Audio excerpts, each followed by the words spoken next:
That also elusive 8 hours of sleep, where the heck is it, is what a lot of women in menopause find themselves asking. Over the next few minutes, I am going to discuss what could cause these sleep troubles and what can be done naturally to get those much needed Z's. For those of you that don't know me, I'm Phyllis Thompson, your favorite hormone hacking coach for weight loss. In every single one of my videos, you'll walk away with at least one tip that you can implement right away to start shrinking that waist, feeling better, and aging for longevity. So, first, sleep troubles are not exclusive to women in menopause. As a matter of fact, perimenopause women can start to experience sleep trouble. That is actually how I ended up switching my business focus to hormones. In my 30s, I started having trouble falling asleep. That was the first sign that I was in perimenopause. And my first thought was, oh my God, my youth is over. And then I decided to figure out how to fix it. Right? So you see, in perimenopause, estrogen starts to fluctuate, sometimes pretty drastically. And then in menopause, progesterone will start to decline. These hormonal fluctuations can cause a range of physical and emotional symptoms. One of the most common is sleep trouble. Other low hormones like low progesterone, too high cortisol, low melatonin, and even nutrient deficiencies or nutrients being off, like magnesium being low, can contribute to this as well. These hormonal changes associated with menopause can disrupt the body's sleep wake cycle, making it difficult to fall asleep and stay asleep at night. And then, if you throw in things like hot flashes and night sweats, making it even more difficult to fall asleep or waking us up in the middle of our sleep, makes it even more troublesome. In addition to hormonal changes, it is reported that women over 40 are more highly stressed than men. This time of increased stress and anxiety can also affect the quality of your sleep. When the stuff of daily life never turns off, leaves you no time to hit the pause button and take care of yourself, it makes it harder to get proper sleep. When your body is under mental and physical stress, it can't tell the difference between the two. So, what it does is it will prioritize making cortisol, right? Cortisol is your stress hormone. And then what it does is that it decreases, y'all now I can't talk. It decreases your production of melatonin. That is your sleep hormone because your body thinks it's supposed to be on high alert because of the cortisol. So you'll lie there at night awake because cortisol is telling your body we need to be awake and alert and on the lookout for threats. Also, not getting enough sleep can halt and reverse your weight loss efforts due to the high cortisol. So here are a few things that my clients are doing successfully to get much needed Z's and help them get that weight off. Keep the blood sugar balanced. Eating less sugar, especially later in the day, can help keep those hormones balanced so you get more and better sleep.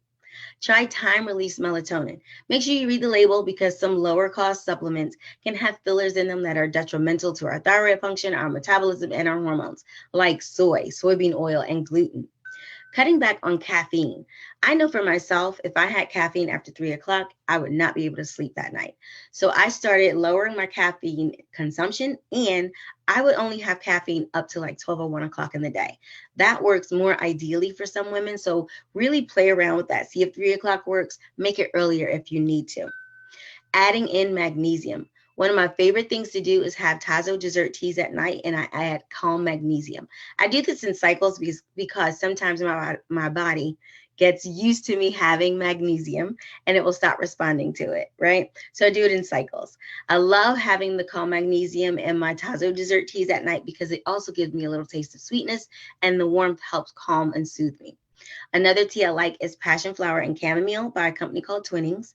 It's an English brand. You can order it online, and I think you can find like the global farmers markets if you have one of those near you. They tend to carry that as well.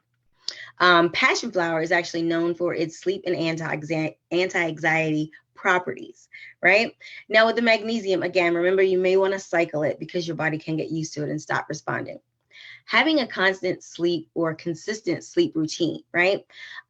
So getting into bed at the same time and waking up at the same time, even if you're not falling asleep, lying there, it's like sleep training a baby. This is so important at this stage of life because you're getting your body used to being in bed at that time. And once you find a sleep routine that works for you, your body will start to calm and relax and actually sleep during those times. Having a quality wind down routine. Stop screens at a certain time and start focusing on relaxing. That helps both mentally and physically. Set a timer on your phone so it switches from that blue light to the dimmer light. Put light dimmers in your home and set them on timers so that 1 to 2 hours before bed, they start to turn down. This signals to your body it's time to wind down. Your body runs on signals. Use that time to pamper yourself. put on some tea, run a hot Epsom salt bath, play some soft music. This is an amazing example to set for children as well, because it gets them in the practice of putting away electronics and being present with one another. This will help set the stage for a restful night's sleep. This may not be that easy at first with kids, but I think if you make it somewhat of quality time for the family, and we're hanging out with each other, we're asking about our day, we're winding down, and we're tucking the kids in, it can really become a really great time for everyone in the family, and it gets us connected and away from the electronics. If you deal with high stress, try alternating breathing through your nostrils to calm yourself down while you're lying in bed, or even calming yoga before bed. You can even try ashwagandha. Now, you want to check with your doctor before you switch to ashwagandha, because it can have interactions. I cannot talk, y'all. Interactions with certain medications. One of my former clients, Dee, has a pretty demanding work schedule, right?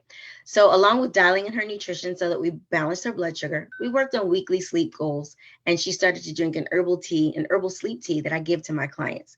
She started to get better sleep, had more energy, and now Dee is down over 30 pounds. That is a huge weight loss accomplishment for someone with hypothyroid, because that's one of the issues that they have, is low energy and not being able to lose weight. Dee also got amazing results because she followed every suggestion that I gave to her.